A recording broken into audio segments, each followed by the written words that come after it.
Sir நீங்க முதல்ல husband and ஒய்ஃபான்னு ஏன் சார் கேட்டீங்க? நீங்க யாருன்னு கேக்குறேன் நான். ஃபர்ஸ்ட் யாரு நீங்க? ஹஸ்பண்ட் அண்ட் ஒய்ஃபான்னு ஏன் கேட்டீங்க? ஹஸ்பண்ட் அண்ட் ஒய்ஃபானா தனியா அங்க இருந்து பாக்கும்போது லவ்வர்ஸா இருப்பாங்க. எங்களை ஏன் சார் நீங்க ஹஸ்பண்ட் அண்ட் ஒய்ஃபான்னு கேக்குறீங்க? பீச்சுக்குள்ள நல்லா ஒண்ணே ஒன்னு புரிஞ்சுக்கோங்க. என்ன புரிஞ்சுக்கணும்? உங்களுக்கு என்ன தேவை இருக்கு? ரெண்டு பேர் உட்கார்ந்து இருக்காங்கன்னா வந்து ஹஸ்பண்ட் அண்ட் ஒய்ஃபான்னு ஏன் கேக்குறீங்க? முதல்ல யாருன்னு கேட்டேன். யாரெல்லாம் கேட்கல, ஹஸ்பண்ட் அண்ட் ஒய்ஃபா நீங்கன்னு கேக்குறீங்க. சரி தனியா இருக்காங்களே ஹஸ்பண்ட் ஒய்ஃப் இருக்காங்களான்னு கேட்டேன். ஏன் அப்படி கேக்குறீங்க? நீங்க ஃபுல்லா சொல்றத கேளுங்க.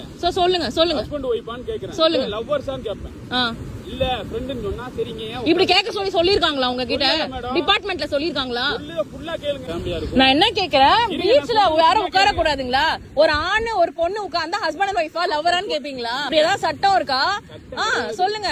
அப்படி கேட்க கூடாது சார். அப்படி கேக்குறது அநாகரிகமான ஒரு விஷயம். ஒரு பொண்ணு பையன் உட்கார்ந்து இருந்தா வந்து ஹஸ்பண்ட் ஒய்ஃபா லவ்வரான்னு கேக்குறதே அநாகரிகமான ஒரு விஷயம். உங்கள்ட்ட நான் ஒரு பாடம் கத்துக்கிட்டேன். என்ன கத்துக்கிட்டீங்க? தனியா இருந்தாங்கன்னு வெச்சுக்கோங்க, எப்படி டீல் பண்ணனும்னு சொல்லிட்டு ஒரு நல்ல ஒரு கத்து கொடுத்துட்டீங்க. பீச்ல ஹஸ்பண்ட் அண்ட் ஒய்ஃப் தான் உட்காரணும்னு அவசியம் கிடையாது.